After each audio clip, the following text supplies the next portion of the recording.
Coming up next, Evil Geniuses versus Team Liquid.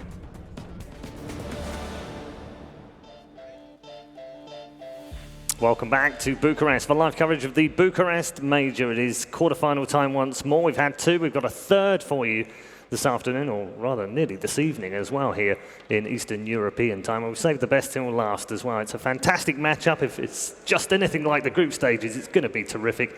And it's Team Liquid versus Evil Geniuses. We've had a little change on our panel. We welcome a man who has plenty of experience in the Dota 2 world. He is a man that was the co-founder of Dota Cinema. Obviously ran Dota Cinema. You know him as Dota Cinema man. He also founded Digital Chaos, who finished second at the International. And he invented a meme all of his own. And it's quite appropriate, actually, because we were inviting someone else here. But at the last moment, we've been Suns fanned. That's quite the intro. Thank you so much. Wow, the crowd is very favorable here. They don't have very good taste, it seems, but similar to your taste in ties. I don't know. Oh, okay. That tie is magnificent, Cap. What are you talking about? I'm very happy to be to my first major here, Cap. All right. This is indicated by the smiley faces on the tie. Tomorrow's, though. Really? We're going to get a nice Are you stepping it up? Oh, tomorrow's going to be... Oof. It's going to be a real... Wow, that's hot right now, Shannon. I like that a lot. Thank you. I can't even imagine what tomorrow looks like. Let's get into some serious business, shall we? E.g. Liquid. Like, if we could pick one game out of the group stage and you show that to like a friend who's kind of on the border, doesn't really know too much about Dota, and you go, I want to show you what Dota can be, you would give them that match, wouldn't you? Yeah, I think anytime you get to see a PL go late game, I think personally it's very fun to watch, especially when Miracle, I believe, went to level 25 talent. The Doppelganger one, which you don't really see that often, but it was recently buffed. And I wanted to talk to you about this, Cap, as well, once we get more into detail into this match. But I've never personally seen that picked up versus the crit. He tried to make up for it with the Bloodthorn. Didn't work out. I don't know if it's because of that choice. I've seen a couple other players before him pick it up, and it just seems like they really value this non-stop reset. You know, where it's like, oh, we finally found the real one. Oh, all right, we have to play the shell game again, where it's like, oh, which one is it? You know, like they have to constantly do that. I mean, he was very annoying in those fights. Yes. Right? It was just an endless battle trying to chase him down. But the issue that I found, and you know, I'm an expert in everything because I'm an analyst after all. But he didn't really have a heart, right? So you don't really regen anything. You have Scotty, you're a little bit tanky, but again, I don't know if that's the reason that he didn't really end up showing up in the late game. I mean, PL has kind of had that issue historically, but. It was interesting to see, nonetheless. No, it was like the damage over time of Samael, right, with the Bat and the level 25 he picked up, the Radiance, the Shivas. It's like this constant damage is coming out. And eventually, PL, no matter how many times he played the shell game, they could actually finally bring him down. So yeah, I think that was one of the fun moments in the middle of that game. I think it was like 30 minutes in, and they were getting pushed back. Liquid were in control, and then suddenly. Samael just says, okay, enough of this crap. Yeah. Come at me now. Like, I'm just going to stand here toe-to-toe. Just come and fight now. And they were kind of like, what's he doing? I feel like when that hero hits 25, it's just disgusting. Yeah. I mean, if you go back to the old talents, when talents were first introduced, he probably had the best talent in the entire game at 25. It was plus 300 Aphotic Shield. It's been nerfed to 225 now, I think. I mean, it's still pretty damn good. Yeah. And once you hit that point, you can actually literally see the difference in these fights. Yeah, you can. Sustain so much damage Crazy. constantly. Let's check in with the bracket and show you where we are right now. If you're just joining us here at the Bucharest Major, this is how things have worked out this afternoon and this morning. We've had two of our quarterfinals. VGJ Thunder coming back against TNC. They won that one 2-1 after, I guess you could call it an experimental draft in game number one. But nevertheless, showed some real good fight in that second game and the third in particular. They moved on to the semi-finals where they will meet Newbie after coming through with a devastating performance against the former major champions Team Secret. That's all on the left-hand side of your screen. On the right-hand side of the screen, which we're focusing on now, we've got EG versus Liquid, and tomorrow morning we will have Virtus Pro against one of the surprises from the group stages, Optic Gaming. What have you made of the event so far, Shannon? Watching through the group stages, has anything stood out and you thought, wow, didn't expect them to do so well? The format. I think you guys have been over it many a time. I'm of the opinion that First of all, if players are going to complain, that's just whatever at this point. Players have it. Let's be real. Players have it too good in the scene right now. Let's be real. Players, man. This is why you don't have a team anymore. So Shannon, have it too good here. To be fair, I was saying that when I did have a team as well. You can ask any of my players. I heard him say that as well. I mean, players, right? They just get in the way of having a great tournament, don't they? Is that your motivational speech? You're like, you assholes have it too good here. I treat you too nice. I may have been a little too hard on them. That's why I only got second at TI. But that's another story. I mean, they don't know the historical significance of what it used to be like for We were and you. talking about it this morning. You know, we got sponsored by a BNC provider in IRC, and we were like, we're so good now. We're like a top team. I would win a mouse or a keyboard for getting first place at a somewhat major LAN. Absolutely. Back in the and day, then if it was a graphics card, man, you were wealthy. I wasn't that good. Not good enough to get a graphics but card, I don't think. Similarly, there is a much higher level of competition. Yes, that is true. Yeah. I forgot what I was talking about. Can anybody remember? Players. I do this quite a bit. Group stage. Oh, right, the best of ones. Yeah. So the format. They might complain about it every now and then, although I haven't really heard any complaints personally. Maybe a tweet or two. No, it's definitely that. You'll have to I'll promise you that. You have to go through the tweets. But I do like the idea of just being able to change up the format from tournament to tournament. Because the one thing you don't want, especially when the scene is just flooded with these tournaments every week, you don't want the same format. It's just going to get boring for everybody. So something like this, I think, is amazing. Because you get to see teams like VGJ Thunder, TNC, Optic, that I don't think they get top 8 in this tournament if the format is more, let's say, traditional. And after all, the minors system, I think the idea was to be able to show some of these teams that we don't traditionally see, be able to make it through deeper into tournaments. And the minor system actually proved not to be that, since all the big name teams kept on putting themselves in those minors. So this format has been a bit of a change of space. Okay, let's take a look at our featured matchup in this one. These are the two players we've highlighted to have a look at. I mean, I think, honestly, Shannon, you could probably pick any one of the 5 players on either team to do the matchup. It's not really a matchup. It's just a showcase of brilliance on both sides. Yeah, I fully agree. I mean, I was talking about this the other day. I think I would put, just on paper, Liquid, EG, and maybe OG as far as the Western scene, probably the best teams on paper in the world. OG just hasn't figured it out yet. But between these two players, I think Cap is probably going to bring this up, the fact that they're quite different in terms of carries. I mean, EG, it's just really weird. It's like they're trying to reinvent the way that people play Dota, right? Yeah. Everybody plays a different position. They haven't got an off-lane, a carry, and a mid in the traditional sense. Or rather, they haven't got a 1, a 2, and a 3, because they change all the time. Right, and I think it's cool. It's kind of a double-edged sword to some degree, right? Because you have this ability in the draft to kind of confuse your opponents, but at the same time, you probably don't even know exactly what you're going to be picking yourself. You have Misery, the freaking nature's prophet position 4. That is extremely greedy. You pick, let's say, it doesn't even matter what hero. It could be position 1, 2, or 3, depending on, and Sumail could be mid, it could be offlane, it could be in the safe. Nobody knows, which is pretty freaking cool. But even though they've only played 3 games, it is a small sample size. I'm hoping we're going to be able to see EG progress with this strategy of theirs, because it would be very good for the scene. Yeah, it will indeed. Right, well, talking of VG and Liquid, I've heard that the boys are ready backstage, and I'm sure the crowd here have been looking forward to this one. They'll give them a very big, rapturous applause as we introduce you to Team Liquid and Evil Geniuses.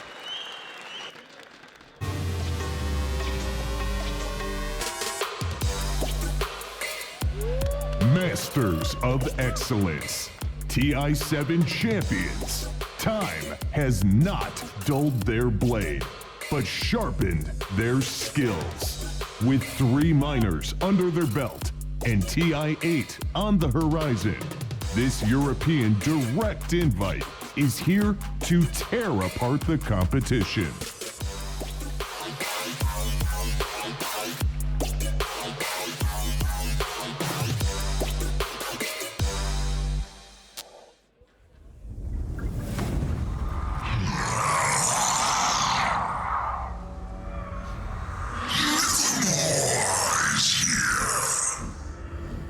Welcome on stage, Team Liquid. When you fall down on your knees, beg for mercy, Mr. Please. The time has come to make things right. There ain't no charge for bleeding too. We don't convicted you. The devil gets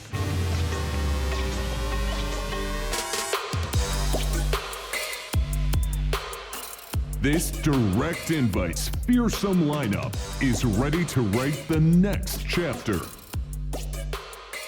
They rolled the dice and came out stronger. With a new captain at the helm, they're on the hunt for their first Majors title.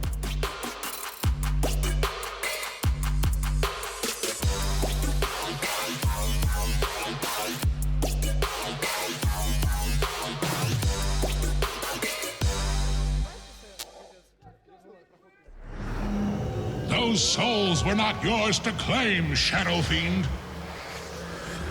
Welcome on stage, Evil Geniuses!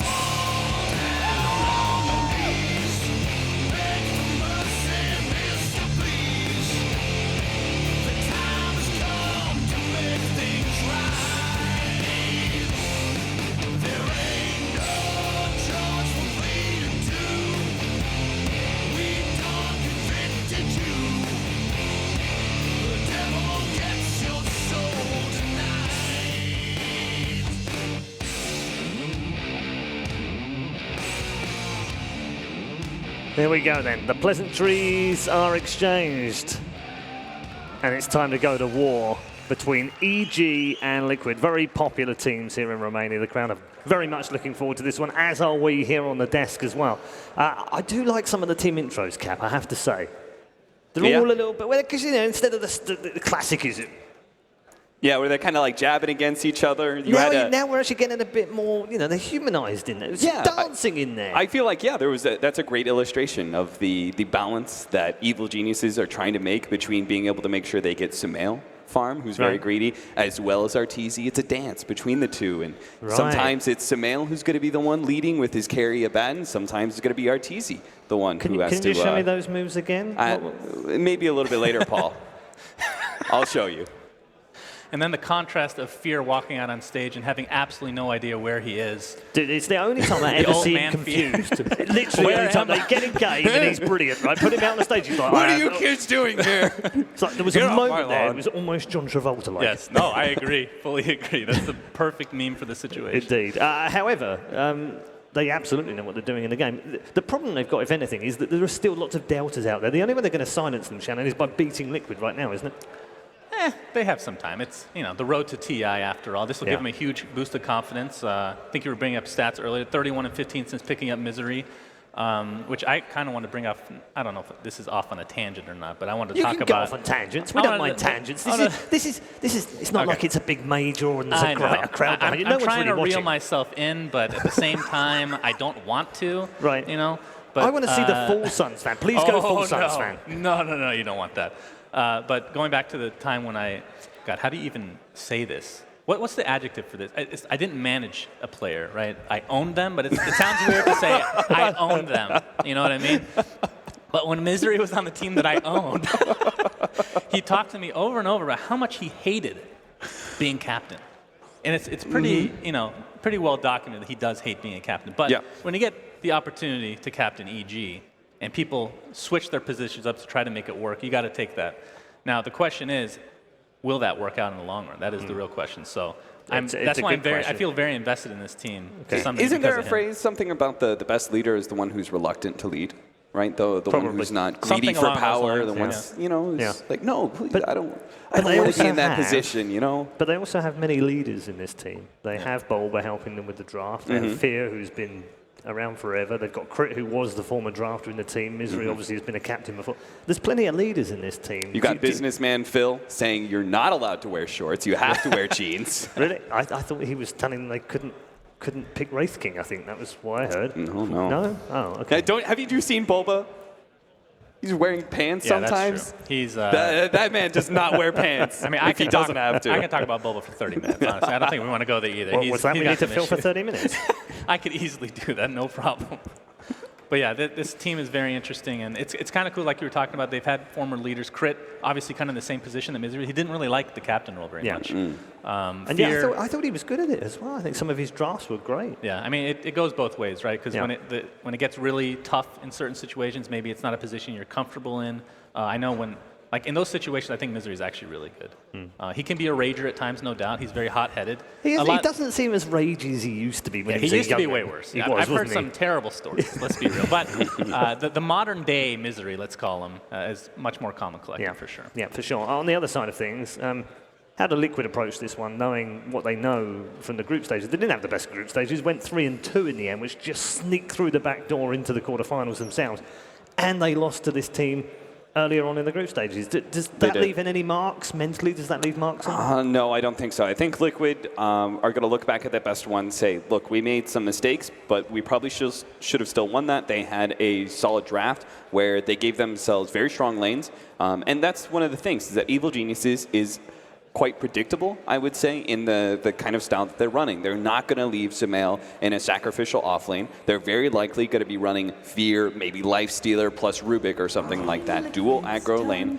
They're going to try and give Sumail some sort of 1v1. And as a result, Liquid did abuse that. They made sure they always had a 1-to-1 counter to Sumail. In that game, I think it was the Razor. So they had Razor versus Abaddon.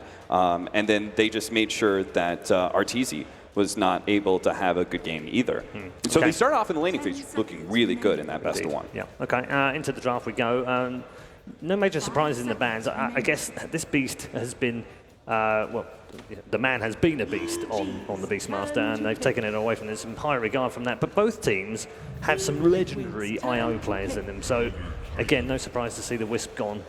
And I think also, I was looking up the stats. Sumail played 14 games of Beastmaster in the last month alone versus, I think, second place is like 4. Yeah, it's like and he is absolutely fantastic on it as well. I think it's fast becoming a signature hero for him in the new lane. And what about this third ban on Liquid side? Cap? 5 seconds. Yep, they take away the Furion. I had a lot to say about that one when I was looking at the research of Evil Geniuses. It felt like that hero did a lot for them in the Misery position where he was able to both enable Evil Geniuses to avoid fights against Liquid and draw out the game in that critical best of one. Similarly, against Newbie, they also used the Furion to great effect to be able to corral Newbie in from being able to split push at all.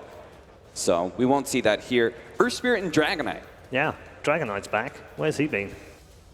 He just got a change, right? The level 10 talent, no longer the 30 attack speed. Yeah, I but mean, we you saw him in the group stages, but it didn't seem as prevalent as it did in the previous major, and we certainly haven't seen him today.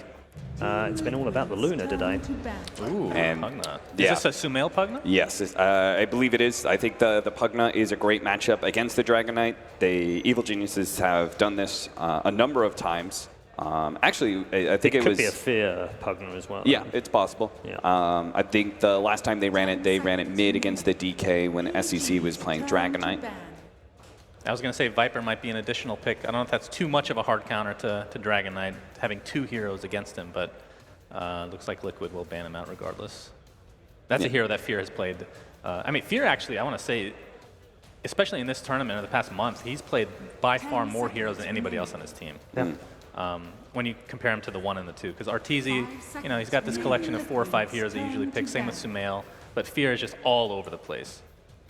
I think one of the things that Evil Geniuses has done well to be able to switch up is that they have twice now put Arteezy in that duo aggro lane situation. Last time it was the Morphling and then the Lifestealer. And the Lifestealer game stood out to me because in that matchup, the Lifestealer was not the valid core. It was actually Viper and Pugna who were the most important heroes. So they trusted Arteezy to sort of tank more of a sacrificial carry, and they allowed Fear and Sumail to be able to carry that game against Newbie.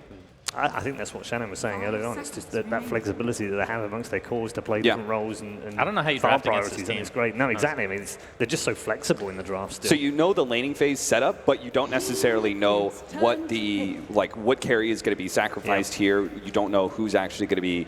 For the most part, Arteezy is going to be doing that harder carry, but you still have to watch out for Sumail. You still have to watch out for Fear. You're playing some early game heroes that are enabled and take over the game. Also seeing a lot of lane switching as well from other teams as well. Like, I want to say SC's been playing Death Prophet safe lane sometimes, which is super weird to see, at least historically speaking. So it's not just about who's playing what here, but what lane they're going to as well. Here we go. We learn a little bit more about Liquid. A new hero in Captain's Mode. We did see it a few times during the group stage. Wasn't massively successful, but it did have a couple of monster games. Can we just not see this as a 5? Just one time. guys, please. I'm begging you. What, you want like a 3 position or something? Anything but 5, literally. I mean, he's not going to be the 4, right? But Yeah. like in pubs, you play a lot more high-level pubs than me. Just a couple, position yeah. 3, It's right? been played Willow, 3, is isn't that it? the It's a thing. People have been trying to get out. And I think that it's possible that Team Liquid may try and do something like that. But Is it just such a cheap 5, though? I think Does so much damage for 5? right now I feel like it's better as a 4 or 5 position because I think it's a little hit or miss when it comes to that later. And it operates really well without farm. I think it's one of the biggest things for me. Whereas the core Willow really only needs like 2 items, I feel like, and then you start topping out. It's the Blink and Yules that feel so effective. Well, maybe they go for the double fear or the triple fear strat. You got Quap? You got Dark Willow, Quap, and Lone Druid. You just run their entire team back to their base. Yeah. And then you have Bloodseeker to rupture one of them, or 2 with an axe. You see? Just calm Synergy. down. Hey, Sunshine. get a keeper of the light in there as well. Getting carried Just away make now. it Oh, all- Coddle, that's yeah. disgusting. Chakra Oh, Magic dude, we got and a Rupture. 5-man lineup now. Holy jeez, that's great. So Evil Geniuses picked themselves up the Bounty Hunter, which is actually a bit countered by the Earth Spirit when it comes to laning phase, but a strong focus here on the information as well as the track gold that they're going to be able to mount up. The movement speed advantage that Bounty Hunter gives you off of track, and I do feel like the last 6 to 9 months, movement speed has been incredibly prevalent, whether it's through talents or the increased cap on movement speed. That it's actually been a very important part of the game, and people are realizing just how good it is. So Evil Geniuses, despite their greediness of their cores, they have actually adapted really well into very aggressive lineups, and this is what it's kind of looking like here from EG, that they're not going to allow Liquid to be able to just get that strong 15-minute period that Liquid so often does. I would say Liquid were strongly known for, in the previous series, in previous season rather, last year, they were known for their 15 and 35-minute timings. Ooh, well, we've got some green hero action going on. Matumba Man always promises those kind of things. And it's a Venno this Doesn't time. he hate playing this hero? No, Is that he him? loves playing this hero. He actually loves it? He actually disgustingly loves So all that's green what it is, heroes, yeah. I swear to God. Yeah, it's pretty disgusting Yeah. overall. But looking at EG, Bounty Hunter, this I'm assuming is Misery. That's like his hero, at least. It was back in DC. I know he recently played, what tournament was it? He got like 8 career kills or something ridiculous like that. Do you want to know a fun stat? Sure. Since they've had Misery on the team and they've played Bounty 9 times, they've won all 9. Okay, that makes sense. He's a very good Bounty Hunter. He is a very good Bounty. But the question is ET going to be your position 5? Is that how they're doing this? Because that seems super greedy to me. No, I think that ET is going to be more of your 4 position here, and Bounty Hunter as a 5 position can buy everything for you because he's oftentimes getting bounty and bounty runes as well as track kill gold. So he can kind of buy everything in that regard. I think bounty is actually a pretty poor 4 position. You put more farm on him. Abaddon, all right. So this- Sumail Abaddon, probably. Samaria.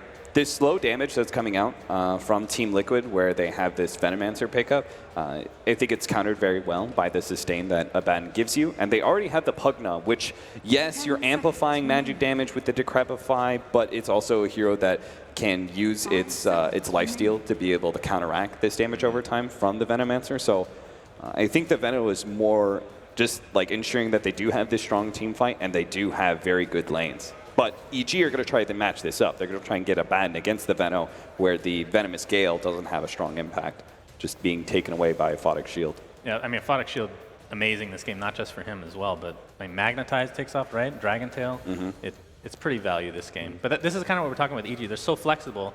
Normally, you look at this draft, like there's no way they can fit an Abaddon in this lineup, right, at all. Yeah. But here we're going to see it. And that does mean that Fear's more likely to play the Pugna now.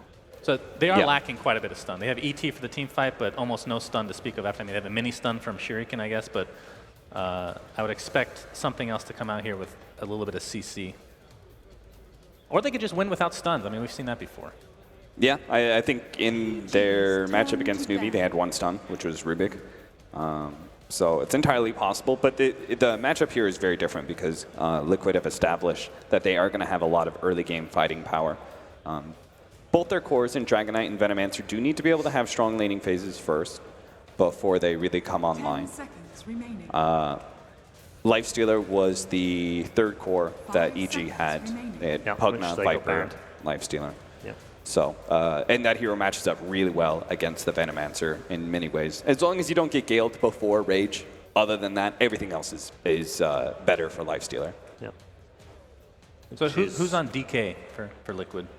If we got Matu on Veno. Again, I mean, they're also very flexible. Yeah, they do mess around a little bit with who plays what in there, but usually It's entirely possible. Usually it's Matu, but Yeah, entirely possible that it's a mind control. yeah, because there is a Veno in here, which he's pretty much the only one that does play the Veno of the cause. So I would imagine it's a Matu Veno. So Veno. Hey, Jug. That is Yeah. I feel like this is a ridiculously greedy lineup. It might work out, but it feels super greedy. I think it's okay. The Juggernaut is another one of those Magic Immune cores that does really well against both these supports as well as the core Venomancer.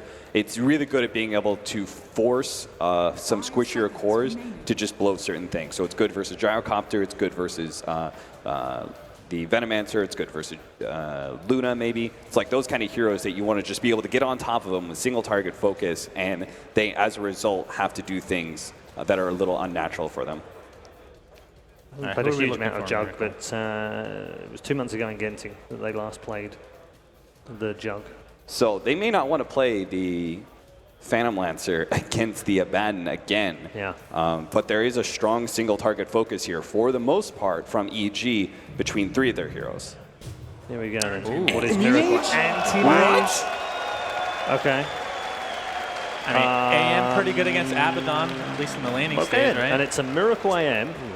And Matthew has taken... I've never heard the cheers Veno. for Anti-Mage before. That's crazy. Yeah, That's how long he's been out, right? Yeah. He's been in the wilderness, Shannon. He's allowed to come I out guess now. so. Great. Honestly, it's like Techie's been gone for far enough that I'm sure people would cheer for it. People if cheer it for gets picked techies up. anyway. Yeah, didn't they every always cheer time for they techies? That's true. I did. forgot what kind of world we're no, living exactly, They're all right? masochists. Yeah, somewhere Black is throwing some sort of party right now. Yeah. Anti-Mage is back in. Gents, it's prediction time. Cap, we'll start with you. I think Anti-Mage is just a bad hero for the most part. Okay. Super situational. Liquid are going to have to prove me wrong here, but I'm going to go for EG. Okay. Oh, God, I want to pick Liquid so bad right now. Just do it.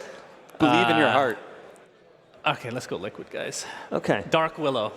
Dark Willow. Dark All right. Willow lives no matter. other Disgusting No hero. other reaction required. It seems that one of our panel members is an anti-mage because he's not convinced that the anti-mage is back. But let's find out as we head into game number 1 with your commentary team for our last quarterfinal of the night. Thank you very much, Red. Yes, we're ready to go. I'm Toby Warner here with Pudge, and I really don't think Cap has believed in the anti-mage ever since he changed his hair. Like, if he really that what it believed, was? he would go back to the anti-mage hair. Well, he has gotten some new talents. Maybe that'll sway Capek over to the other side. But we'll see how it works out for them. Like you talked about a lot when we were watching the draft, there's not a lot of stuns on EG's side. So if Anti-Mage can get to this glory area, yeah, it's going to be hard to lock him down. Yeah. But can he get there? It's the situational thing. Like Cam said that exact word. Does this actually work in this game? You have Kura, who's going to be playing the Dark Willow. We saw Lil actually do amazing things with this hero. Now in the hands of an entire team like Team Liquid, I'm interested to see if it can go to another level. And I kind of feel like what EG is really focusing on is lane domination. Between something like Abaddon, he matches up really well against the semi-weak disables that Liquid has. And it's kind of like different drafts than we've been seeing from a lot of the other teams, which are very focused on burst stuns from range that give them the ability to get follow-up kills. Feels like they're a lot of the times aiming for the laning stage and making sure that they have good late game closeout. So both lineups are kind of weird in that way. They don't really fall along the same lines, and it'll be cool to see how they play out. Team Liquid get that aggressive Observer Ward down. They don't see anybody with it. The Juggernaut is hiding in the trees to the east, while Crit's already done his little bit of a wander down. No Observer Wards left behind by him. In fact, he's not even holding on to one. He was just coming for a look. He's just watching for the ultimate smoke. I mean, if somebody gets galed, they're pretty much dead in the early game if it's not Abaddon to be able to remove it. So just a nice excursion here for Liquid to try to get a kill, and RTZ's buying himself some time. Does get spotted out, and this is going to give Liquid the ability to possibly give the lane matchups that they want.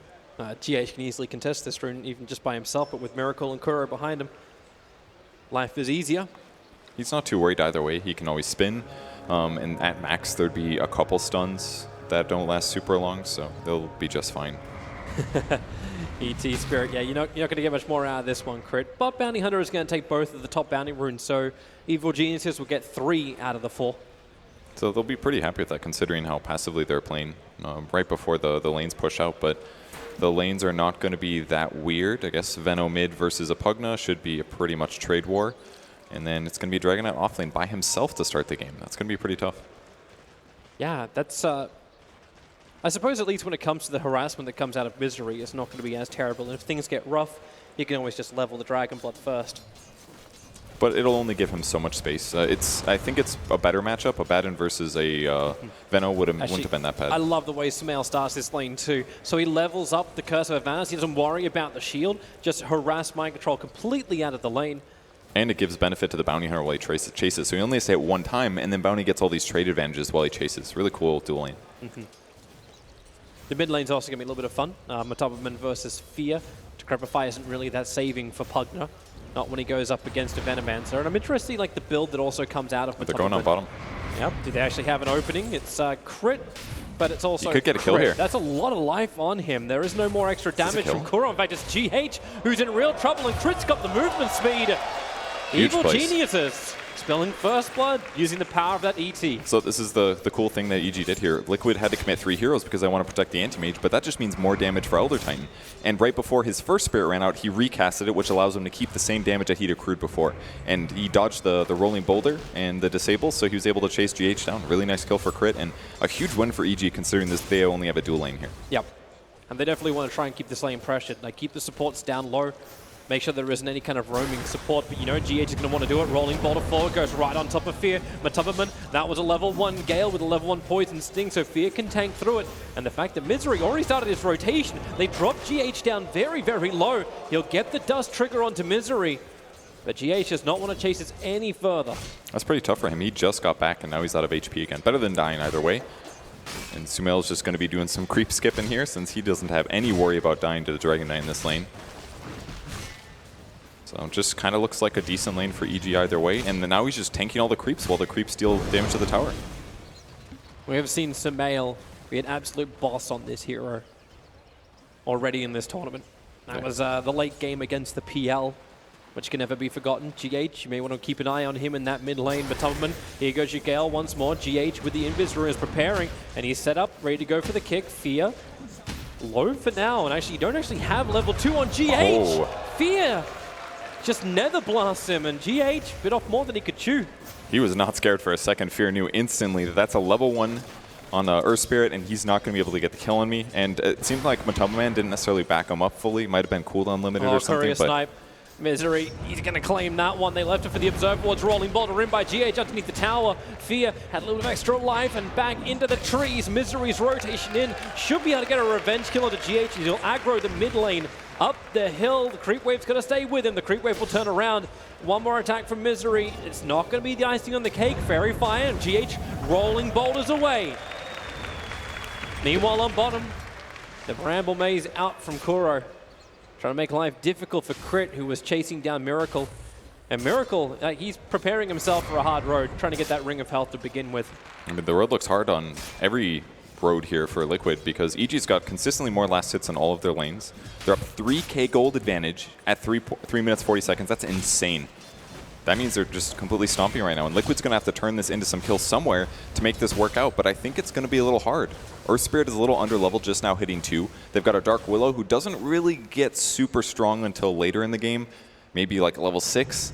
So I think Liquid's in a bad spot right now. They've got to get some lane victories here, and they've been trying on Pugna. It just hasn't worked. You need those critical items as well to come in for the Dark Willow especially. We were talking about her during the group stages, needing the boots, needing a Yule Scepter, having these items, but you also have to get Miracle into the Battle Fury. Until he has that, he can't start playing catch-up, and a lot of the Juggernauts we've been watching have also gone for a very similar build by having this early Battle Fury, ensuring they remain #1.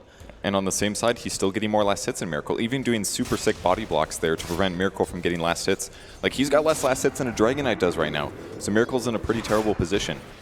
Oh, Crit, Spirit's coming down. It's harassing on bottom. Arteezy has spin available, but he's not going to have a crack Not while Miracle burns off his mana, keeping him down low, so they require the one charges to do anything as, okay, crit. He's got plus 168 damage on that ET. He put it into the stack on the side, so Crit is using this stack just to buff himself up, because he's getting both heroes and the stack. It's going to be so much damage. GH TPing. And Fear ends up getting the kill in the mid lane. Yep. With help from Misery, who's just going to teleport. He's got the Boulder Smash. Oh, okay, there's your kick. Revenge for GH. Still very good for EG as a whole.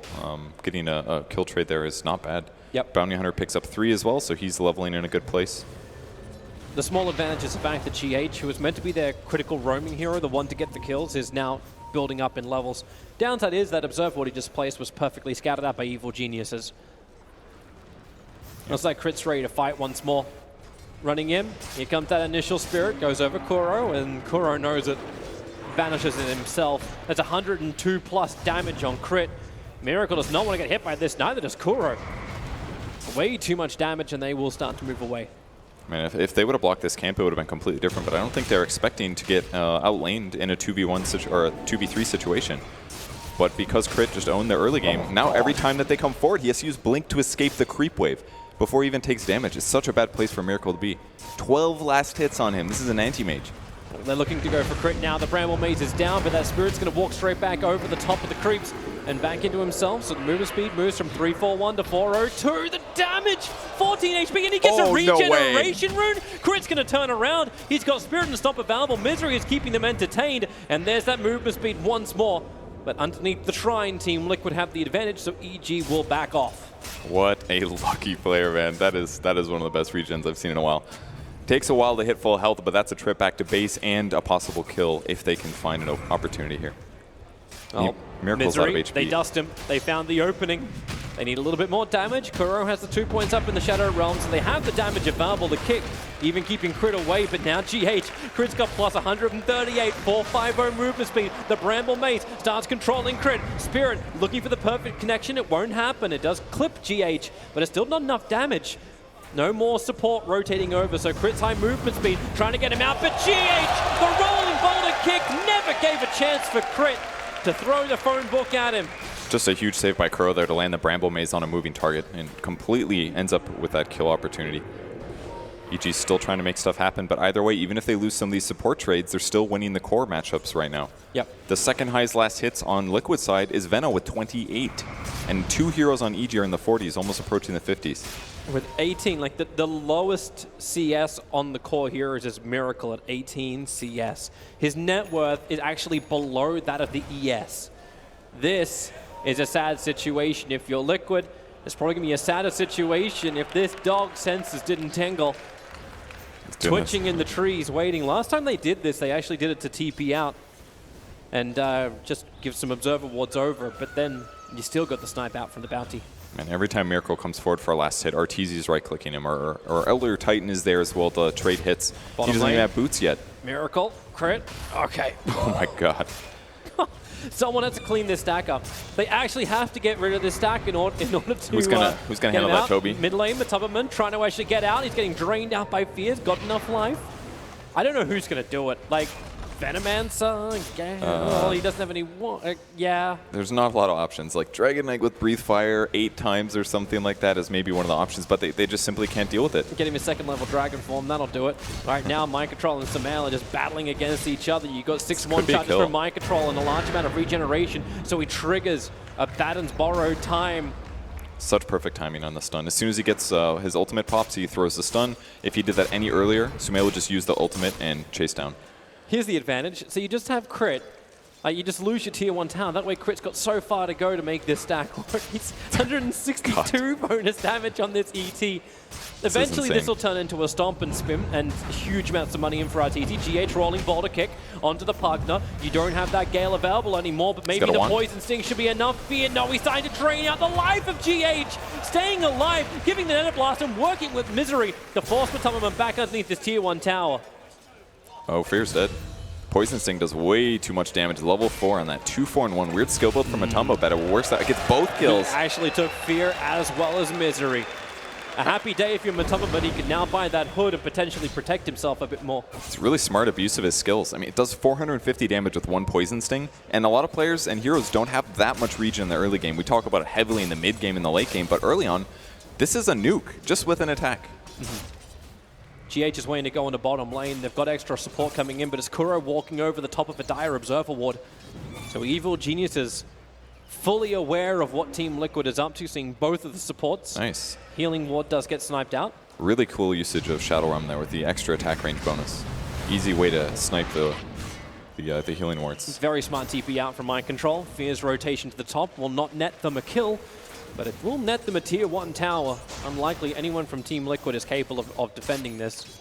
The toughest thing for Liquid right now is still about anti-mage. Like, Arteezy has actually just been sitting in his lane this whole game. It's been 10 minutes and he hasn't left. Yep. Just here, he doesn't want to gank. He just wants to make sure that if Miracle tries to get any last hits, he's going to prevent that. Or at least trade his health out for it. I'm loving watching this little battle with, oh no, they scanned. So GH thought that maybe Misery was still hanging around, but he was moving over towards the Radiant Ancients to throw down an Observer Ward. Because Matomaman's level 4 Poison Sting is way too much for the Bounty Hunter to deal with. So he just attacked him once, threw down a ward, and the advantage was just... I mean, on the bright side, Liquid's finally turning out a tower here with Dragon Knight popping ult, but EG got the top tower as well. They might get the deny. Stun onto a Batten, borrowed time, very early triggered, crit. Waiting for a good time to fight, putting his spirit down. Liquid will not want to engage. Not all bad, and Miracle's going to TP. The offlane finally not in the same lane as Juggernaut. They're giving space to Kuro on the bottom. This is probably the critical thing out of this maneuver. That definitely helps. I mean, this is not a terrible time on level 6, considering how the safe lane went. And now Liquid's just looking for more if they can find it. They grab Pugna. Yep, rolling boulder forward. The kick well off target from GH. The Gale will connect into the Pugna. Mind Control looking to help out. A little bit of extra damage. That's actually a double dot onto Fear. They'll try and break him free. The Poison Sting is still ticking it down, but Fear is alive. He turns to give extra help. But the DK able to help bring down Sumail. Matomaman, the man, awarded with the kill. Very selfless play for Sumail. He kept Fear alive with the shield on him, and it ends up being his death since he used his ult recently. And there's the Terrorize. Needs the distance from Arteezy. Mind Control's come over. Breathe Fire is on cooldown. Here comes Matomaman. Micro that ward. Kills off the healing ward with the Breathe Fire as well. Matomaman, they keep the chase going. The Plague Ward focus on Arteezy. There's your spin TP. Had they got enough damage? Arteezy moving back. 15, not enough life to complete the escape.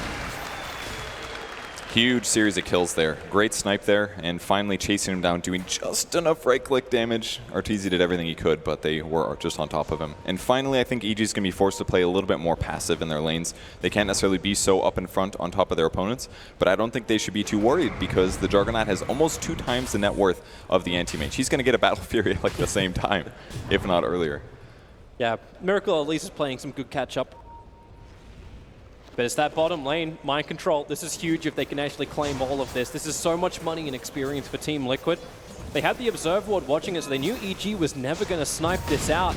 But the man who is nearby is Fear, but he's so far out in the trees, getting no advantage from this at all. I don't even know if this is technically good for Liquid. Obviously, lots of golden experience, but if EG can outmaneuver right now and set up some kind of a tower kill, it could be way better. But maybe in this move, they expect Liquid to be smoke ganking somewhere, and hence EG plays passive instead. They got not only the stack, but they're going to find a kill on bottom lane, and it's a big one. It's Arteezy.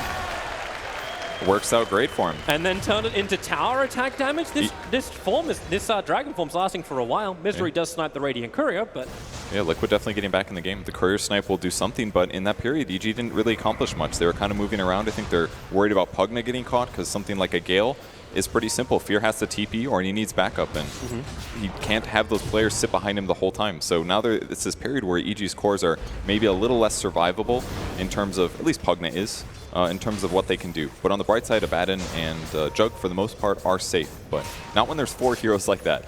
Yep. And they can silence you from range as they roll in. So it gave a lot of space as well for Miracle to bounce around the lanes. You did mention that Evil Geniuses would look to force down the lanes too while they're there. Bramble Maze a little bit off target with the Sentry Ward, Misery being a real nuisance. They're pinging the trees out, and another dust goes astray. Misery's a real thorn in their side. Yeah. Didn't even have mana for Invis. Wasted dust, right?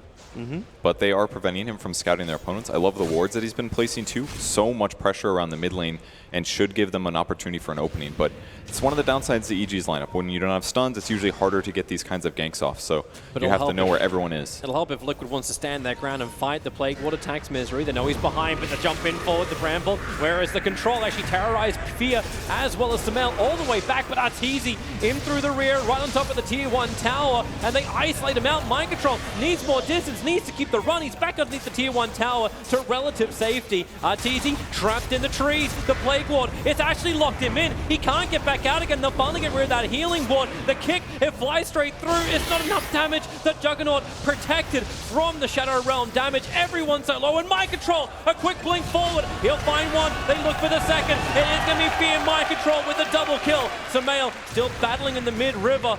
Arteezy is licking his wounds, running away with the Poison Nova on him.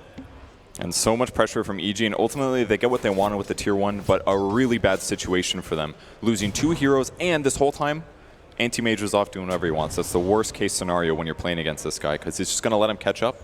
He's still not there yet, but he is on his way. But either way, the tower's dead. That's more places that Bounty Hunter can move through and scout things out. Oh, this time the dust will connect. Misery. Bramble is perfectly controlling the choke point. And Miracle, a lot of patience, a lot of farming on the side lanes, now claims his first kill of the game 15, 16 minutes in. So much patience around that mid-fight as well. Basically, they just pressure Pugna when it's time. The Terrorize follow-up was perfect to delay Sumail's ability to save Pugna, and then they split up and pressured the other heroes, really forcing EG into this awkward fight that they weren't quite able to be coordinated for. You can imagine it's also very difficult for EG to fully understand how these team fights are going to play out. We've been guessing the entire time, how does the effect of Dark Willow work with every single team, with every single matchup? We don't have enough data, we don't have enough experience for this. It's been working so far. It hasn't gotten a Cursed Crown just because it's so difficult to use it against a hero like Abaddon, but the other 2 abilities have done some good work so far. Bounty Hunter is 7 though, so if EG can start turning out some kills right now, it'd be really good because they could accelerate with Track, but he seems to be spotted constantly, and Liquid's kind of in this group up and push mode now. There's even a Blink Dagger on Dragon Knight that gives such a big advantage in these team fight beginnings, because if they can just jump on Pugna and kill him at the start of the fight, that's a huge amount of EG's damage. It also seems too that Team Liquid are trying to be very forceful, pushing towards the towers, multiple heroes. Anti-Mage can keep that pressure up. Obviously, Mind Control is going to attack it a couple of times. Now it's a full TP back. Matubberman down bottom with Kuro. Miracle goes into the mid. There's too much experience to pass up. Arteezy will get hit by the Gale. He'll just spin himself away. Poison Sting going to do some work, but so does Fear to Crepify. Nether Blast into the trees with the stop. Matubberman needs some distance. The Nova comes out. Doesn't connect on any of the heroes. It's the ET Spirit chasing GH and Matubberman through the trees. Samael chasing in a little bit deeper than that. Kuro trying to get the Bramble Maze down. Able to do so. They pop the shield already. Now borrowed time. Mind Control holds him in position with the Dragon Tail stun, but EG, they need to make more space with the silence. It hits on 3. The Terrorize ensures that EG will also back out. I was waiting for Crit's ulti, then realizing he's actually got no mana for it. Yeah, there's a fast phase boots build. A little bit more expensive than Tranquils. His fallout mana regen isn't quite there. And ultimately not terrible for EG, but this is a lot of movement and nothing really to save for it. It's Miracle space. Like, he brought down half of the life of the tier 2 tower on top, creep skipping galore, working towards the Manta style. Just the next wave of items starting to arrive. This Juggernaut, ever since he picked up the Battle Fury, has been primarily focusing on the bottom lane push and fighting. Which is all good, and he's still ahead in terms of farm, but Anti-Mage will be able to get from camp to camp faster with the Battle Fury. Yep.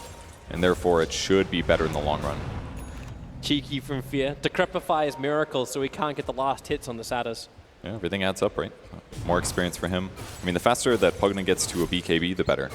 Because once he grabs that, he doesn't have to worry about getting Galed, he doesn't have to worry about getting Earth Spirit Silence, he can just try to pick his targets and get kills. Yep. I kind of wish he went Veil first, though, myself, just because it really amplifies the damage that Pugna can do. Obviously, the extra cast range is amazing also, but maybe Veil would have been better. Pugna? Yeah, for Pugna. I'm kind of a fan of the like when you have Veil on Pugna, the damage you deal is completely different compared to just having a little bit more range. You got both Veil as well. Yeah, as no. Aether Order-wise, I think it's actually sort of crucial, but positioning-wise in fights, Aether Lens big advantage, and that's what he went for. Yep. But he still felt kind of vulnerable to me, and I feel like his damage has been mediocre, so I brought it up. Sumail is still going Radiance. Same thing he did last time.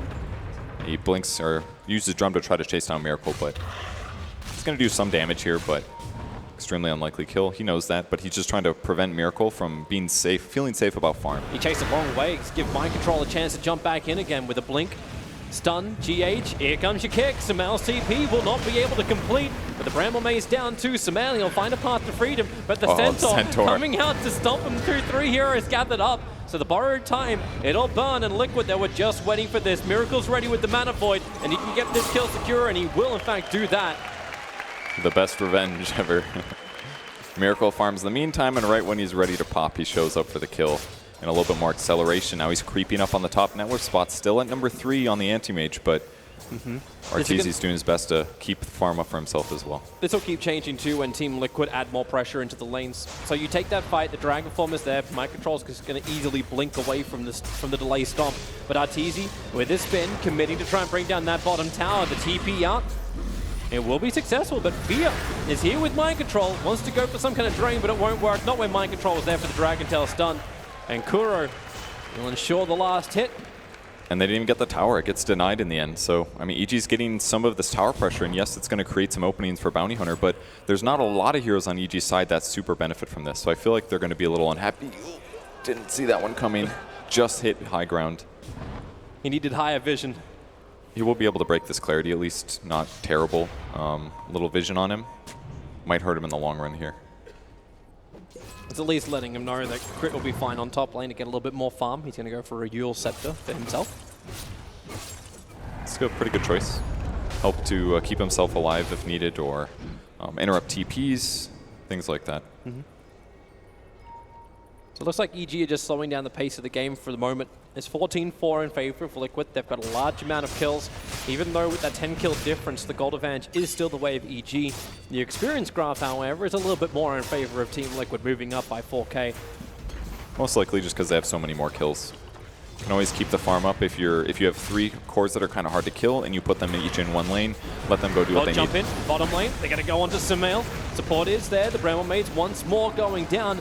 And Abaddon, with borrowed time, all they're trying to do is just trigger this, but it won't work. Great play by Fear as well. He's using Decrepify to prevent the attack that comes from Dark Willow, and that stops the magic damage from even connecting in the first place. So little plays like that can make a difference. Oh, Misery, he knows. Got it. Got it. Very ready for that one, and that's part of the reason that EG does have a gold advantage somehow. Instant blow up on Arteezy on the bot lane. They were waiting for him here. Yeah. Arteezy thought he could come back for half a second. Hey, you killed a courier while I clapped for you. Looks like they used Terrorize to set that up as well. It's a good way. Despite being a 5, the range on this ability is disgusting, and it is able to silence him, which gives him a guaranteed blink stun. Evil Genius is now moving their forces towards the north. Miracle is the man who's farming up here. If he blinks to the east, they'll have a chance to kill him off. It's so hard for them to actually chase him. I mean, they had the Yules on Elder Titan, but... Oh, he'll blink up to the wave instead. TP's off cooldown in 2 seconds time. Crit's going to get the perfect stomp. Miracle, can he survive long enough? The ET splitter. Damn, that stun lasts forever. And he almost got the blink away. That was so much magic damage, and it still didn't look like a lot. That's anti-mage, man. Yeah. That was crazy. Veil and Elder Titan and Decrepify almost lives. But they made it work. That kill is so crucial, especially because if they can do that maybe one other time, that just fuels them to be able to buy the items that actually help them kill anti-mage, whereas right now they have these small, narrow windows with just raw damage. That was nice to see that Yule Scepter set up too, so they're those critical items you're talking about. But while it all happened, Liquid did take the tier 2 tower in the bottom lane, so more map control is being established. Obviously a dangerous thing when you have an anti-mage on the field looking to bounce around and just farm all sides of the map. He's really close to Juggernaut's net worth now. Yep. The kills on Arteezy have been great. 0-3 and 0 for Jug, but he's still top net worth due to good play. But he's going to need at least maybe something like a Lincoln's later to lower his chances of dying. But I'm wondering how long before either side will start to prioritize Roshan. Getting that Aegis the Immortal normally is used to secure all the outside tier 2 towers. well, both teams are close to ready. There's only a Medallion on the Dire side, so I don't think we'll see Liquid do it anytime soon, but it kind of feels like it's easier for them to group and push and possibly even gank. So it's kind of a weird position to be in for EG here. Put their cores in a lane, shove it down, let the Bounty Hunter create chaos, snipe couriers, stuff like that. Keeps Liquid busy, and then hopefully they can hit a better timing later with Radiance on Abaddon. Well, that's nice, Rune. If Juggernaut can find himself a kill. I think now he's back to farming. I was thinking with like a smoke gank, you have one of them on the bounty hunter, they could have taken the Juggernaut with them. Just try and catch out Miracle. Then again, they don't have enough stuns, do they? There's almost no way. He'd have to blink to a neutral camp, and then they Omni Slash him there. It's like the only way it'd work. They have Team Liquid stun up. The smoke actually breaks, and that allows them to stun the bounty hunter and kill him off. Completely worth it, though. I mean, if that's a bounty hunter dying for a mere 30 seconds and your cores are still hitting creeps, that's what you want to happen.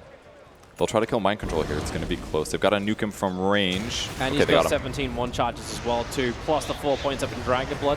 Even if Mind Control dies now, he bought the BKB before it completed, so the ET splitter is out. Mind Control, now the one charger starts his TP, but that will not complete. It's very crucial that they nuke him before they get to the creep wave, because he could have used Blink to dodge it and get out. So barely catch him in time, and a nice gank for EG. They're making it work without stuns. It's basically just Yules into Echo Stomp or Spirit into Echo Stomp and then drop the ulti. Team Liquid is still ready to fight. Like, they got double smokes on Kuro. So even though they had that first smoke broken, they've been storing them up for a while, waiting until the right time to gank. It's a good move. Could give him a tactical advantage late game. Now, Dragon Knight does finish his BKB, though, so that's not going to work in the future. It'll just be BKB TP next time. They found Miracle. Yule Scepter.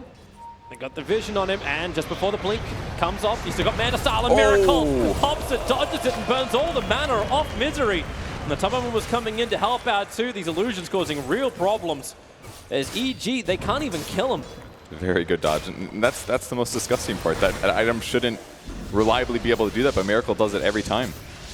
Keeps himself alive against the few disables that EG actually has. Well, now the DK is up. They may think about slipping into Roshan. Yeah, Matamaman's going to begin it. It's up to Evil Geniuses if they can stop it. They have one of the greatest counters in the form of ET Spirit Stomp. This guy is actually so farmed out of Venom right now. It's kind of been slipping under the radar, but he's 5-1-8 at the moment. He's had a really good game. He's been farming like crazy. He's got so many defensive items between Pipe and Veil and Yules. Even focusing him is going to be hard for EG, and they're going to get a really easy one. They got to move real fast. Like, Roshan is up. They just scanned. It's the Radiant trying to work out if EG's moving over. They won't arrive in time. They just picked up the Radiant as well, so Sumail was ready to fight, but EG, they took about 15 seconds to gather around the bottom Ancients, and then it was too late. I think it was a situation of they didn't really feel like they could contest. I mean, at this point, Bounty Hunter is kind of worthless in a team fight. He's got Track and Shuriken Toss. And yes, they have a Bad and Radiance, but if you have to fight around Plague Wards, you're constantly getting hit and slowed by those. Yeah. And a lot of their other heroes have some issues engaging team fights as well. Even Jug is not ready yet. If he gets chain stunned, it could be really dangerous for him. Or silenced as he initiates. There's a lot of dangers from Liquid right now. It's quite a long slow as well, because you got the +6 talent for Poison Sting slow coming in from a Topperman. Screw the cast range. He wants that extra lower movement speed on EG. He's all about utility right now. One Gale cooldown reduction as well, so he can Gale every 10 seconds. It's constantly going to slow his opponents. And EG's somehow going to have to burst people with a Pugna. Like at this stage of the game, I don't even feel like Pugna's that effective in team fights. It's going to be hard for Fear to have impact, I think. But he is good at pushing towers. He's good at split pushing lanes if nobody's around. He's almost got his own BKB, so I think EG's almost ready to fight. That split pushing actually forced Miracle to TP back, and this is why EG, they're TPing aggressively. Sumail out to the Shrine, Arteezy as well. All Liquid want to do is bail out this one. I don't think Matubman's going to be so lucky, however. Still on the run, having no TP available. The Terrorize tries to create some space, or at least he can turn for the ulti and the Gale. It's a lot of tick damage. Crit's the man who's actually hurting from this. Everyone else appears to be out safely, and okay, no longer hurting. Fear, the medic is available. He's fine. He had Dual Scepter. He just didn't want to use it. So ultimately a big kill. Track gold as well. That was at the time about the top net worth on Liquid side. So definitely a good pick. That's going to give him a little bit of time to move around. And this is one of the negatives of having Aegis on a hero like Anti-Mage. It's because at this point he's still, like, he can fight and he can gank and stuff, but he's not really good at 5v5s. No. He will be later on. GH will die up on the top lane. The reason why Miracle's going to be so good is, like, look at his cash. Look at the next item he's got. He's #1 in the net worth, and he's about to finish up a full Abyssal Blade. Like, he's just short the Ring of Health now. And that's going to be a real big danger for the way EG's been playing, which is take a hero, push down a lane by yourself, and if he knows you're there and he prepares for it and he outsmarts you, he's going to be there and he's going to solo kill Pugno with an Abyssal. It's a huge danger. I don't think Arteezy's maybe super worried, but he has to be a little concerned. Abaddon's maybe the only one that can safely get away. So now EG's going to have to change their playstyle a little bit or have vision to prepare to see where Miracle's going to be looking for these split pushes and ganks of his own. And that's why Misery is on the run. Trying to check out absolutely everywhere for him. And then you'll see him now. Miracle shows himself next to My Control in mid. And he goes for the blink cooldown talent. So a 3.5 second blink, which means that even less danger for him to be caught by the enemy team with few stuns. Yeah. They could transition to some orchids and things like that. Would be one solution, but I don't see anybody getting one anytime soon on EG. So EG need to find some kind of answer. They have a lineup, as you said, without all these stuns. So do you just run down the lane? Do you force a fight? So far since Fear picked up that 10-second BKB, like, there hasn't really been a good opportunity appear for him. Scythe of Ices are really useful. Pugna's got one queued up. That way you can just hex him, but either way, he's going to be transitioning his next item really rapidly. He's queuing up an AC next. That's one benefit with the Elder Titan. He's not going to have as much armor as normal, so he's forced to go a different item he doesn't buy. Miracle's going to kill mid. Mind Control's going to come in. The EG Stomp's available. Will catch both Miracle and Mind Control. GH and Kuro under the cover of smoke behind. It will now break as it timed out. Venoman's adding pressure towards the top. Fear is going to reach the bottom tier 3 tower. So EG have a split push going, but Miracle, he wants to fight this. He still has the Aegis Immortal. Fear is still not TPing back. He wants to keep the damage going, keep that momentum up. Mind Control's attacked through the top. Fear still... He can't TP for 15, actually. So they just got to buy time here. He has to push then. He has to keep the push going. Mind Control will continue to fight. Where's that kick? Won't connect on anything. The tier 3 tower on bottom is dropping low, and here comes Miracle. Begins his TP. The stomp! He's only a fraction of a second too late to cancel the TP. Into the Dark Realm with the Dark Willow. Easily able to TP away as well. Well, Fear does get his BKB off, but yeah, that's going to be a death. Kind of something EG had to do with that split pushing, but without a Blink Dagger, Pugna's just going to get killed as soon as Anti-Mage shows up. The only way that wouldn't have gone bad is if Miracle makes a terrible mistake, Abyssal's right away, and somehow it gets BKB TP. But yeah, Fear ends up dying for his split push, and I guess not all bad for EG. They did a little bit more damage, but losing their Pugna is tough. Well, GH, you can enjoy picking up an Invis rune, getting tracked instantly, and then actually failing with the dust. But Misery will also have his own Observer Ward dewarded. He dropped that right on top of an Obs Sentry of the Radiant side. Yeah, goodbye, little ward. Now, they need that aggressive vision too. The mid ward's starting to time out, so is the aggressive one in the Radiant jungle. So EG are about to go very dark on the Radiant side of the map. All that extra information you were saying they needed, it's disappearing quickly. Yeah, they're going to need it again soon, especially with Anti-Mage's kill potential right now. Very dangerous for them at the moment.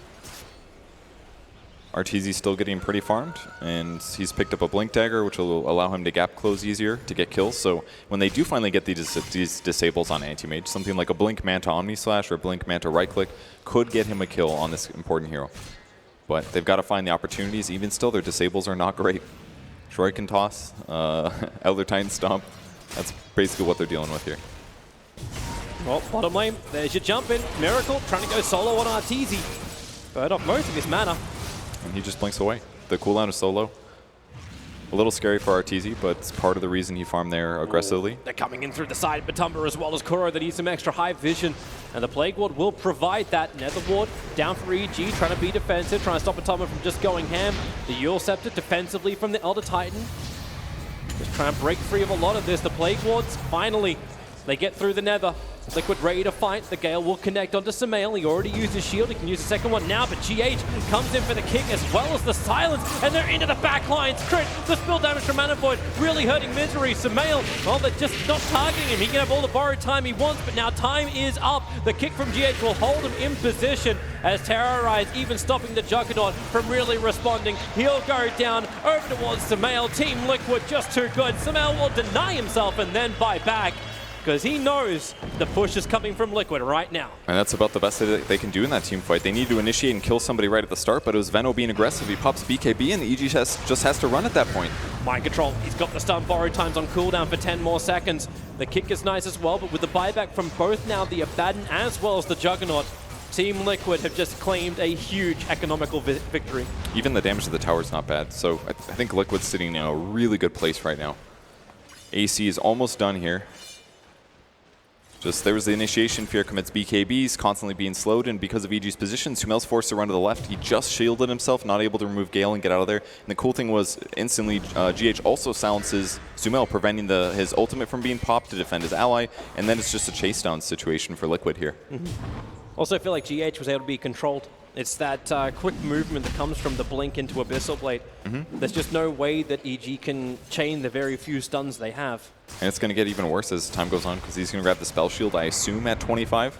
So he takes even less damage from magic, which just undermines this whole Elder Titan plus Pugna combo. It, in some ways, it's a guaranteed late game win for him because that's two heroes that just don't threaten him at all. Well, the panel sat there and said, it's like Animate is a situational pick. It appears this is a very good situation for him. I mean, the early laning stage went awful, I think. But I feel like if this wasn't Miracle and Liquid, it would have been the game ending. But they've scrabbled back into it. Gal goes onto Sumail. He already had the shield up there. Should jump in again from Miracle. Look for that spill damage. So heavy. Crit to cripify and save from Fear. Bought him some time. GH is just right behind him. Rolling, bouldering up. They want that ET gone. He doesn't need to try. Mind Control will breathe fire him down. Another Gal to connect onto Sumail with Omni Slash. Mind Control. They're isolated. The blink count will actually be enough. No, not from the Juggernaut. Not enough damage. Even under the Shrine. Evil Geniuses is losing the whole kit and caboodle. Miracle is still alive through all of this. And GG, well played. Team Liquid. It looked like it was going the way of EG in the early game, but Liquid hold strong, fight back, and take game one. They had a great laning stage. They did what they needed to do to shut down Liquid's heroes, but those early to mid-game fights just went so tough. And they even had some really great ganks on the anti-mage, but the AM pick was so good, and Miracle came back from such a terrible position in such a skillful way that EG just didn't have any way to kill their heroes in the late game. And I'm wondering just how this best of three starts to unfold. You see game one, you see this, we can just stand at you, we can just go at you. You see Team Liquid grabbing the Dark Willow, showing how great she is in that 5th position. Kuro, a master of the game, been around for such a long time, and now just says, you know what, yeah, I can take up these new heroes. I can play them to absolute perfection. I mean, I think he had a great performance, but I don't think Dark Willow was necessarily the reason they won that game. I think it was more the cores that they had. I think with the draft was the part to praise him on for sure. The anti-mage pick in the laning stage was definitely vulnerable with an Earth Spirit, with a Dark Willow, but ultimately they had the cores they needed. Once they got BKBs, it was really difficult for EG to get kills. And outside of tower pushing, I'm not sure the Pugna really, maybe a little too counterable in that way. Yep, so definitely a couple of problems. We'll see what they can do to fix it for game two. Got a bunch of people who have some opinions on how to make that so. I don't know about a bunch of people. Definitely a couple of people, that's for sure. Thanks very much, Toby. We'll come back, of course, for game number 2. Let's get the thoughts of our panel right now. Back with Shannon and with Cap. Cap, we'll start with you. What do you say after a game like that? I have to say that Matumba Man Venomancer is a scourge. It seems like Evil Geniuses. Yeah, absolutely. I mean, there was a reason that this hero was so good at TI for them, and they brought it back, a little bit of throwback, and it looks so good for them. I think that was actually, for me, I know that Miracle came out and he finally had the Animage farm and, Miracle's carrying the game and everything. But for me, I'm going to immediately point the MVP for Matumba Man, simply because I think he's the entire reason that Evil Geniuses were not able to kind of run over Liquid during that time where Miracle, as Animage as a hero, isn't really able to do anything for you, and the game's kind of 4 versus 5. It was all that Venom. Yeah, I thought early in the game, EG came out with a huge opening. They were up 3-4K at 7 minutes, and that was basically crit and misery, creating tons of space.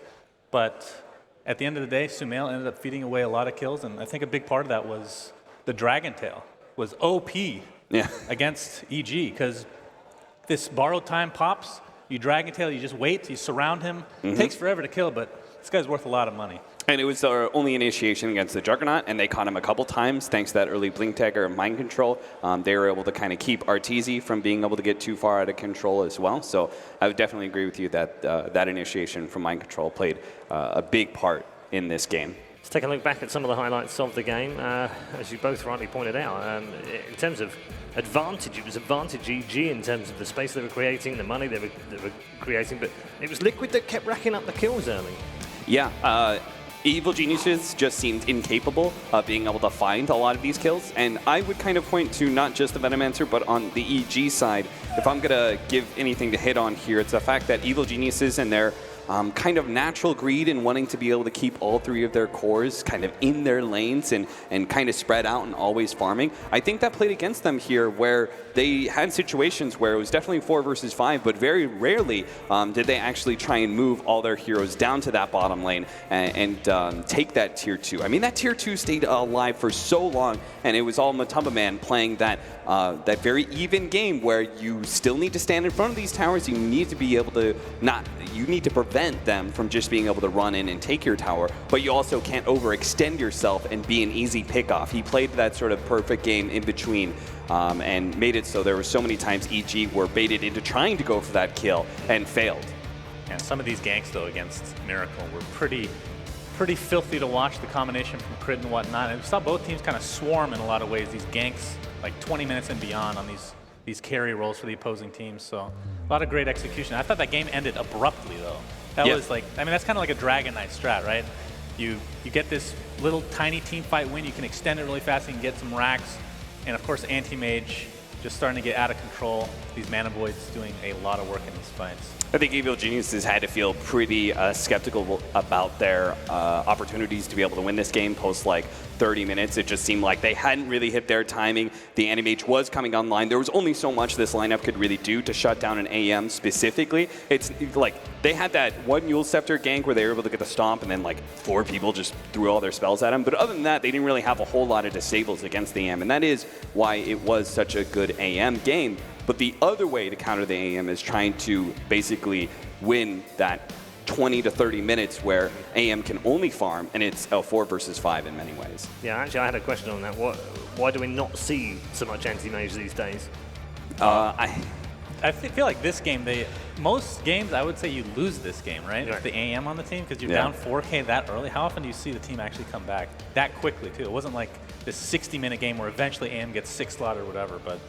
I think AM is still outdone later in the game by many cores, and then he also doesn't give you anything in the early game. So go back to all the way to the beginning of ESL 1 Katowice, where we had that interview with Ramses. He said, look, this is why Terrorblade's so OP, is that he's strong at every part of the game. Well, Anti-Mage is definitely not that. He has huge areas where he just does not give you anything, and he has a very specific peak. But Liquid are known for, I think, hitting their timings. Again, I want to go back to last year's Liquid, where they were super good at being able to win the first 15 minutes of the game, take control, and ending it at 35 minutes as well. They understood timings and really hit those very well, and I think they did this here with the Anti-Mage. They stalled, and once the aim was online, they took over.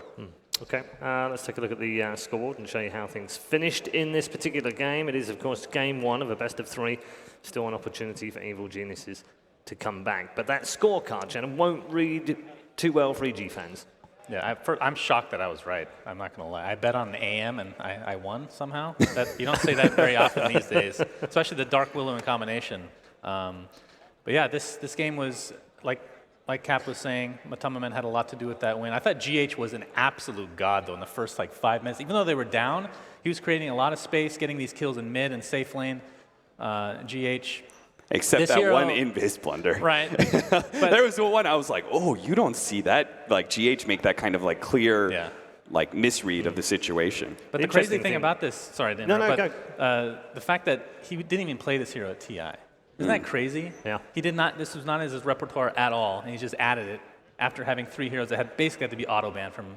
Now I don't know what you do against GH. No, I'm not sure anyone does. I think that's part of the problem, isn't it? Yeah, I was just going to say, look at the kill participation, and also the spread across the team is quite extraordinary. You don't see that every day, and also the damage on Matumba Man as well, just absolutely ridiculous. 32k in his team, which actually is almost more than his entire team put together. That's kind of Venomancer in a nutshell, right? It is pretty disgusting. I think we've established that much. Yes, and if you're not the highest damage dealer on your team or in the game, you're doing something wrong on Veno, I feel like. You just hit that R button, and it's not fatal, but you make it sound so simple. Well, it is a different hero, though, right? Because a lot of times, like we talk about Matumba Man, plays these different kind of carries or whatever actual role he wants to play. Green so heroes. Switch it up. Green heroes a lot, but Venomancer just feels so different than every other hero in that position. You play it in, it's not super aggressive, but sometimes you can be. He went Poison Sting super early, where sometimes you can go Plague Wards. So just a very unique hero that, I don't know if you guys find it boring to watch. I thought it was really fun. Maybe not every game, like back like maybe a year ago, but you've definitely gone down in my estimation. Tell me, Suns fan, are you a Naga Siren fan? No. Oh, okay. I I thought he was. When he went down that whole Venno route, I was like, he's a Naga lover as well. Like I said, Venno Venno in small doses is cool. Naga's just garbage. I hate that hero. Yeah. Alchemist. Oh, I love Alchemist so much. Because he gives people Aghanim Scepters. Do you understand that's this, right, guy? the Aghanim. You know, I was going to talk about this. I was like, Suns fan, Whoa. we were talking about the Abaddon level 25. I was like, you've got an Aghanim Scepter list where you ranked all the Aghanim his is Scepters. good, man. And what about the talent? Do you have like level 25 talent list as well where you rank all of them? I wanted to do that, but... You should. I think you should. It takes way too much effort to do these things that don't matter in the game. That's true. That like 2-year period where you weren't really doing much, just owning players, you were like, that whole entire time you were working on the Aghanim Scepter list. When I was owning players back in the day, the Aghanim Scepter list was very important. All right, if you were to own one of these players, who would it be? Who's your MVP for this game? I agree. I think Matama Man. We can give Venomancer the MVP for one. I mean, it's once in a blue moon, right? You don't have to do it every single time, but we can give credit where credit's due. And listen, sometimes you have to give MVP to a hero like Venomancer, like Viper, because at the end of the day, they are the one who has to die all the time. Think about that, Paul. He has to, like, Matama Man has to play.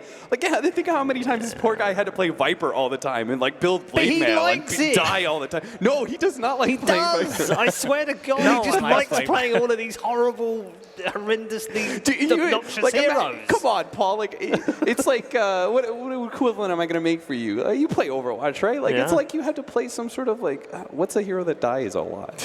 I don't know. Like, you just die over and over again, and you don't really get to play the video game a whole lot. Like, half your time is spent in the grave, you know? Yeah, but I think he gets off on it. I really do. He dies, and he's like... Now we're getting some weird period now. I think Slack should be asking more personal questions post-game. Yeah. Okay, time to move on, I think. We are headed to a break. When we come back, Game 2's draft will be upon us. Shannon will be back alongside Cap, and we'll bring you all the thoughts as we head into the second draft of the day. Can EG turn this around? We'll find out very shortly.